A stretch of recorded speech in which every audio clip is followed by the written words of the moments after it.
Mr. Cooper, you have the floor for 5 minutes, please. Thank you very much, Mr. Chair. Ms. Morgan, this is a yes or no question. I take it from your testimony that with respect to the reassessment process that is underway with respect to each of the projects that had been approved by the previous corrupt board, the scope of the reassessments are to determine whether those projects satisfy the enhanced contribution agreement in order to be eligible for funding, but does not include reviewing conflicts of interest that may have resulted in those projects receiving funding by the previous corrupt board. Is that correct, yes or no? Mr. Chair, we are reviewing the projects independently to assess their eligibility as recommended by the Auditor General. No, I asked specifically with respect to conflicts of interest, wrongdoing, and so on, because the Auditor General found 186 conflicts, $330 million that went out the door involving conflicts, including $76 million tax dollars, in which board members actually deliberated and voted on approving funding that went into companies that they had interest in. Is that part of the reassessment process, yes or no? Mr. Chair, if fraud or wrongdoing is found as part of our review of these projects, the board will take appropriate action. Well, Ms. Morgan, how is it possible to identify fraud and wrongdoing if that's not part of the reassessment process? Mr. Chair, there are strength and conflict of interest provisions that have been put in place, and no funding will be restarted without those conflict of interest issues also being taken into account. So we're looking at the eligibility reviews by independent assessors, and we're looking at all of the issues before we restart. And should we find any evidence of fraud or wrongdoing, of course the board will take appropriate action. Why is that not part of the reassessment process? Mr. Chair, the reassessment process that we're talking about vis-a-vis eligibility is what was recommended by the Auditor General, and we've put that in place with independent reviewers, 2 independent reviewers per project, to assess eligibility. Okay, that was the recommendation that the Auditor General made. It's very clear, or it seems to be clear, that a priority is to get funding out the door, but much less of a priority is rooting out the corruption and conflicts involving hundreds of millions of taxpayer dollars. Now, Ms. Doyle stated, if we find any evidence of wrongdoing on the part of a recipient, the board will take action on recovery. What action has been taken to date to recover monies that improperly went out the door where there was wrongdoing? Because we already know of instances where that has been clearly established. What steps have been taken? Mr. Chair, the process of reviewing the projects for eligibility is really at the beginning stage, and we've started to review those projects. We are looking at a process to restart funding that will address issues of eligibility and conflict of interest for previously approved projects. And we will only restart funding, Mr. Chair, in cases where these projects have been approved for eligibility independently, and the board has had a very close look at them, as the Auditor General has recommended. Well, I asked Ms. Doyle, and I didn't receive a satisfactory answer, that in the case of Annette Verscheren, the former chair of the board, $220,000 went improperly out the door, funneled into her own company. This was identified in the Auditor General's report, and Ms. Verscheren has been found guilty by the Ethics Commissioner of violating the Conflict of Interest Act in respect of those payments. It's been months since Ms. Verscheren has been found guilty. What is the interim board doing to recover those funds? What is the interim board waiting for in that clear black and white case of corruption and conflict? Mr. Chair, it's very important that we follow a clear and transparent process, and that is what the board has put in place. We will have independent reviews, 2 independent reviews for per project. We'll assess each project for eligibility. For eligibility, but not conflicts and corruption. We're conducting these reviews as per the Auditor General's report.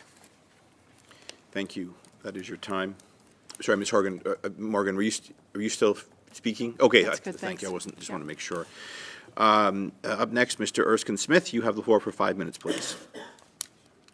Thanks, Chair. I guess I want to start because if one were listening to this meeting, one might be confused. And so I just want to make sure that I've got some things clear in my mind. When McCarthy did its review of the workplace, there's been some suggestion that employees could not be forthcoming because they were unable to speak to the issue due to NDAs. My understanding, though, based on the evidence we've received, is that NDAs were not a barrier to employees being full and forthcoming with that review. Can you just clarify once and for all for us? McCarthy Tetro, when it did its independent report, had complete access to all current and former employees, and all confidentiality provisions were waived. Right. So okay, the- so that the seems purpose clear of enough. the- No, I appreciate that. Yeah. Yeah, that should be clear for everyone at this committee, I think.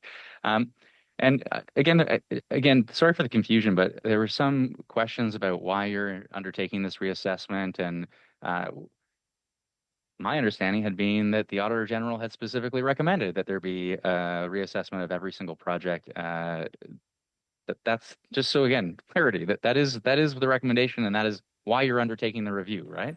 The Auditor General did, in fact, request that every project be reassessed. I think it was recognized in the Auditor General report that there could be more information that hadn't been available at the time of approval, that there wasn't, in some cases, proper documentation. I can't really speak to the Auditor General's rationale, but that was a clear recommendation of the Auditor General, was to review every project during the period of the review. Appreciate it. And just so I'm clear, you were not involved, you individually, you're on the board now. Were you involved in any of the previous approval decisions? I was not. The auditor, okay, thank you. And do you have, in the course of the conflict of interest challenges and in the course of the approval decisions that have been made, do you have a personal stake in any company that is subject to approval? I do not. Clear enough. And it feels like we're beating a dead horse here, but just so I'm absolutely clear on this, your job is to transition this organization into the NRC. Is that right? That is correct. Great. And I guess my last question in relation to the line of questioning that Mr. Cooper was going down, the ethics commissioner found 2 violations. One was in relation to this bundled decision of COVID payments, and obviously it's a good thing that you and your colleagues are undertaking a project-by-project review to get to the bottom of things and make sure that all projects are eligible and there's no one is benefiting from funding simply because they have a stake in it, but it's based on proper eligibility and rigorous eligibility criteria, and you've already made clear it's independent reviews and everything else. There is that one company, though, that the former chair did have, not a sole owner in, but did have a stake in. It would be helpful, I think, for this committee, and you have articulated clear process, you've got clear processes that you're following, and I appreciate all that. It would be helpful if you could submit in writing, if the board can submit in writing at some point, information, process, and ultimately the decision in relation to that project in particular, because that is, as far as the public is concerned, that's the funding decision that has generated a lot of attention. It's the funding decision that was central to the ethics commissioner's decision, and obviously that ethics commissioner's report found it was the difference between an abstention and a recusal. And the Conservatives can cast this as, well, they have tried to cast it as a criminal matter in the most absurd terms. But this is the difference between an abstention and a recusal, and it was wrong. It was wrong to not fully recuse oneself and to only abstain. But that is the issue that has garnered the most attention. And so some clarity on process going forward and providing updates to this committee on that particular issue, so we don't just have to beat the dead horse over and over and over again. And Chair, my last comment is simply, when we have board members come to this committee, and we're going to ask very similar questions because their objectives are the same, it would be helpful to not spend 2 hours individually with separate board members. It would be helpful to group witnesses together where it is reasonably possible. Thanks so much. Thank you very much. Again, Mr. Perkins, you have the floor for 5 minutes, please. Thank you, Mr. Chair. I know MP Erskine Smith is new to this file. He's had a whole 3 meetings on it where most of us have been working on it for a year. So I'll just bring a little up to speed on this. First of all, the Ethics Commissioner report comes from a letter a year ago from Conservatives asking to look into one person of the 9 that the Auditor General in the spring found out had conflicts of interest. The Ethics Commissioner reported that 2 is actually 24 conflicts of interest by that single individual. And there are 186 conflicts of interest, or 82% of the transactions, MP Erskine Smith, representing almost $400 million. Apparently that's something you're dismissing, but it's a clear issue, to the point that the RCMP announced last week they're doing a criminal investigation, just for the record. I'd like to go back to the issue, if I could, Ms. Morgan. You said if the companies have been found to do something criminal, I suspect you're not going to find the companies did anything criminal. The issue is the directors. Are you, and is the acting board, doing an investigation into the culture of conflict of interest that created 82% of the transactions being conflicted? Because that's the issue. The issue isn't that some of these companies may have been a reasonable company. It's just that they got preferred access to the funding because of that. And I'll share with you an example. The Visharan Center, the chair sought $6.8 million for her own Visharan Center at Cape Breton University. It did get rejected eventually after being fast-tracked by the VP of Investments at SDTC, fast-tracked that application. That person is now the acting president, by the way, of SDTC. He fast-tracked it. But when it got rejected in the Investment Committee for Conflict of Interest, that same person wrote to staff and said, we will help find funding for the Visharan Center for other parts of government. And then the Visharan Center then went on obviously the employees' work, to get $10 million from ISED and ACOA to help the Visharan Center. So the issue is how board members approved in their little cabal each other's projects, as they declared at the beginning of each board meeting, you know, Larry's got a conflict of this, Rick's got a conflict of that, and these are all the conflict. Now, Larry will leave when his one conflict happens, but we'll then approve it, and then I'll leave when my conflict is up. That's how it works when 82% of the transactions are conflicted. They must have had trouble getting quorum because they were so conflicted.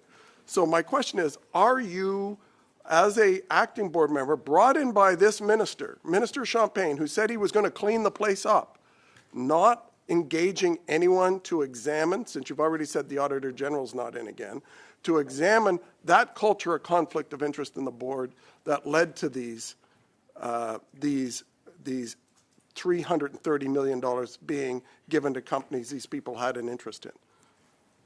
Mr. Chair, the current board does not have any conflicts of interest with sustainability. I didn't. Sorry, this is the problem why we're having these issues with your answers. I didn't ask about the current board. I asked about the past board. How can you do an analysis of whether or not a company is eligible in the restart of this if you haven't done an investigation into the governance conflicts of interest in this organization?